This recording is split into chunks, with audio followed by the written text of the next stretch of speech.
ফের মুখ্য সচিবকে চিঠি জুনিয়র চিকিৎসকদের এখনো দাবি পূরণ হয়নি বলে অভিযোগ। অবিলম্বে দাবি দাবা নিয়ে পদক্ষেপের দাবি। মুখ্য সচিবকে ইমেল জুনিয়র ডক্টর ফ্রন্টের 100 কোটি টাকা নাকি দেওয়া হয়েছে সমস্ত সুরক্ষা এবং নিরাপত্তার কাজে খরচ করার জন্য, কিন্তু সেই 100 কোটি টাকার কাজটা কি হয়েছে সেই প্রশ্নটাই করছেন জুনিয়র চিকিৎসকেরা। এই প্রশ্ন সুপ্রিম কোর্টে উঠেছে, এই প্রশ্ন সর্বত্র গোটা বাংলার মানুষ করছে। আজ মুখ্য সচিবকে চিঠি দিলেন জুনিয়র চিকিৎসকেরা, এখনো দাবি পূরণ করা হয়নি বলে অভিযোগ। 1.5 মাসের বেশি সময় ধরে হয়ে গিয়েছে, আর কবে পদক্ষেপ নেওয়া হবে সেই প্রশ্ন তোলা হচ্ছে। জুনিয়র চিকিৎসকরা তারা ঠিক কি বলছেন শুনবো। আমরা যে কাজে ফিরতে ভয় পাচ্ছি সেটার যে মেন কারণ যে সিকিউরিটি ইস্যুস আর এই থ্রেট কালচার, এই দুটোই পয়েন্ট যেটা আমাদের 5 দফা ডিমান্ডের মধ্যে 4 আর 5 ছিল। এই বারেবার যে সুপ্রিম কোর্টে বলা হচ্ছে হ্যাঁ আমরা 14 দিন কি 7 দিনের মধ্যে আমরা এই ব্যবস্থাগুলো করে দেবো, সিসিটিভি ক্যামেরা লাগিয়ে দেবো, ওয়াশরুম করে দেবো, এই আলাদা সিকিউরিটি গার্ড দেবো, কিন্তু অ্যাকচুয়ালি না, যদি বাস্তবে আমরা আসি 40% তো হয়েছে কিনা ডাউট আছে। এখন আমরা লাস্ট প্রেস কনফারেন্সটা যেটা হয়েছিল, যেটাতে আমরা ডিক্লেয়ার করেছিলাম যে হ্যাঁ আমরা কাজে ফিরছি এসেন্সিয়াল সার্ভিসেস, সেখানে কিন্তু এটা বলা হয়েছিল।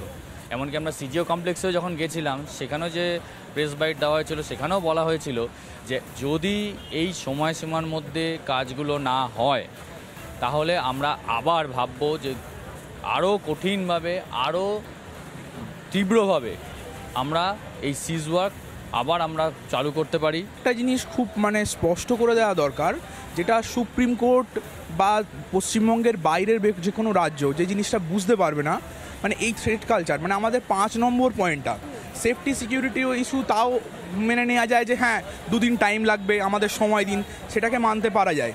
কিন্তু সেটা যে কাজ যতক্ষণ না হচ্ছে, আমাদের এরকম আশা আগেও দেওয়া হয়েছিল 2019-এ পরিবহনের সময়, কিন্তু তারপরে কি হলো, কিছুই হয়নি। এবং সেটার দিক থেকেই আমরা বলছি যে এই কাজগুলো এগোক। তো আমাদের চতুর্থ এবং পঞ্চম দাবি আর একটা অভয়া না হওয়ার দাবি, এবং সেটা খুবই ইম্পর্টেন্ট। সেই কারণেই আমরা আন্দোলন চালিয়ে যাচ্ছি এবং আমরা বলেছিলাম যে আমরা রক্ত চাইলে রক্ত দেব, বিচার আমরা ছিনিয়ে নেব। সেই রক্ত চাইলে রক্ত দেব প্রতীক হিসেবে বলতে পারেন আজকে আমাদের ব্লাড ডোনেশন ক্যাম্প হচ্ছে। এভাবেই আমাদের চলবে মানুষের পাশে থাকা।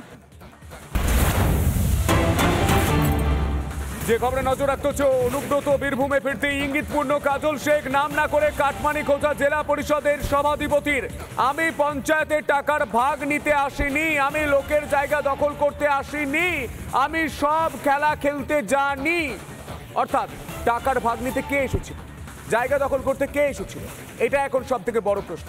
ইঙ্গিতপূর্ণ মন্তব্য করছেন কাজল শেখ। পাঙ্গা নিতে এসো না, চুরি পরে বসে নেই বলছেন কাজল শেখ। হুঁশিয়ারি জেলা পরিষদের সভাধিপতির, এত বড় কথা বলছেন তিনি।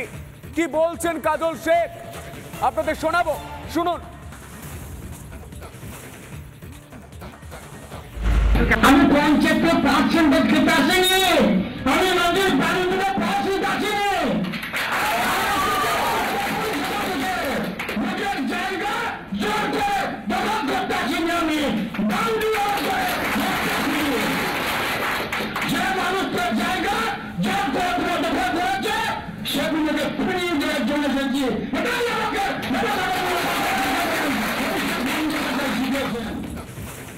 কাজল শেখ হঠাৎ করে কর্মী সভায় এই কথা বলতে গেল কেন? তিনি ঠিক কি বলছেন? তিনি বলছেন যে আমি পঞ্চায়েতের টাকার ভাগ নিতে আসিনি, আমি লোকের জায়গা দখল করতে আসিনি, আমি সব খেলা খেলতে জানি, পাঙ্গা নিতে এসো না, চুরি পরে বসে নেই। ইঙ্গিতপূর্ণ মন্তব্য। এবং এই বিষয় নিয়ে আমরা যখন প্রশ্ন করি যে কেন বলছেন, কাকে বলছেন, তিনি কি সাফাই দিলেন, শুনুন। বলছেন ঠিকই বলেছেন, কিন্তু কথাটা পুরোটা বলার জন্য বলবো। 2000 সালে সুঁচপুরে যে গণহত্যা হয়েছিল, যারা তৃণমূল কংগ্রেস দলটা করত, একটা অংশ আমাদের কাছ থেকে চলে গিয়ে হঠাৎ তারা তাদের বিপক্ষে গিয়ে সিপিআইএমের হাত ধরে, হারমাদদের হাত ধরে তাদের সাজা না হয় সেই জন্য চলে গিয়েছিল। তারাই বর্তমানে কিষাণ মান্ডিতে বসে কিছু মানুষকে নিয়ে একটা চক্রান্ত করার চেষ্টা করছে। দল সিপিএমের কোনো অস্তিত্ব নেই, কথা সত্য, কিন্তু সিপিএমের হারমাদারা তার বাংলায় রয়ে গেছে। তারা কোথায় যাবে? তারা বিভিন্নভাবে আমার দলে বেনজল হয়ে ঢুকেছে কোথাও কোথাও। বারবার আমাদের মাধ্যমে বলেছি কেষ্টমণ্ডল আমার অভিভাবক, তার হাত ধরে আমার রাজনৈতিক জীবনে পথ চলা শুরু, তার পরিবারের সদস্য আমি। গত বছর তিনি ছিলেন না, তার বাইরে দুর্গাপুজো অনুষ্ঠানে আমি গিয়েছিলাম। সবতে আমার সঙ্গে দূরত্বটা কোথায় আমি তো খুঁজে পাচ্ছি না। আমার সঙ্গে অনুব্রত মণ্ডলের বিরোধিতা কোথায় আমি তো কিছুই খুঁজে পাচ্ছি না। আমি গত বছরে গিয়েছিলাম, আমি সবসময় অনুব্রত দার সঙ্গে আছি, কিন্তু অনুব্রত মণ্ডল বীরভূমে ফেরার পর একথা কেন বলছেন কাজল শেখ? আর তা নিয়ে প্রশ্ন করছে জেলা বিজেপি নেতৃত্ব। ধ্রুব সাহা তিনি ঠিক কি বলেছেন শুনবো। আজকে বলছে নাকি হুমকি দিয়েছে।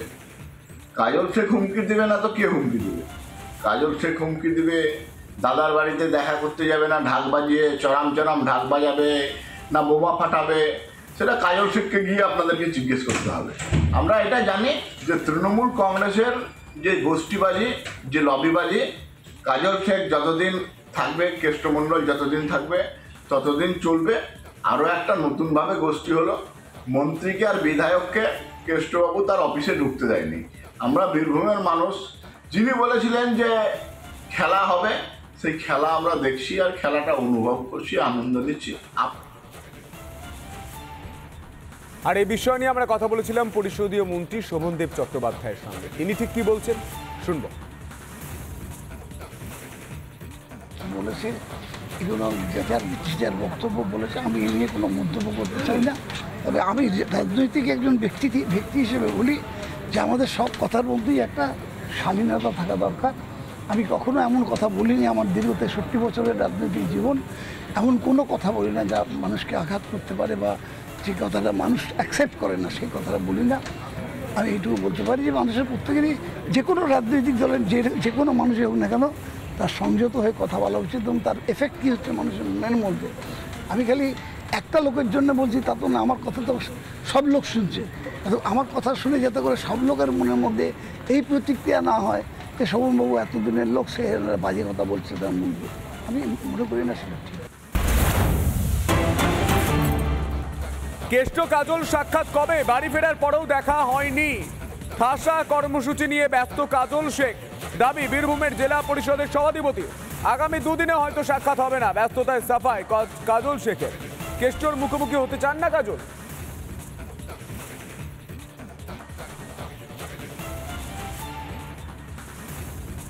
কেষ্টটা হচ্ছে আমাদের অভিভাবক, বীরভূম জেলার সভাপতি, বীরভূম জেলা তৃণমূল কংগ্রেস সংগঠনের তিল করে গড়ে তুলেছেন। সুতরাং যার হাত ধরে আমাদের রাজনীতি জীবনে পথ চলা শুরু, তাকে দেখা করতে গিয়ে ঢাক ঢোল দিতে যেতে হয় না। সময় পেলে, অবসর পেলেই যাব। এখন দাদার শারীরিক অসুস্থতা আছে, যার জন্য বাড়িতে দেখা করছেন না, দলীয় কার্যালয়ে দেখা করছেন। আর আমাদেরও সারাদিন কর্মসূচি থাকে, সেই কর্মসূচি থাকে অবসর সময় অবশ্যই দাদার সঙ্গে দেখা করবো। কমিউনিকেশন গ্যাপটা আপনাদের তৈরি করা, আপনাদের বানানো। আমার মনে হয় আমার কোনো কমিউনিকেশন গ্যাপ বা নেই, কারণ তিনি আমার অভিভাবক, রাজনৈতিক গুরু। তার হাত ধরে আমি কেন সারা বীরভূম জেলা তৃণমূল কংগ্রেসের পথ চলা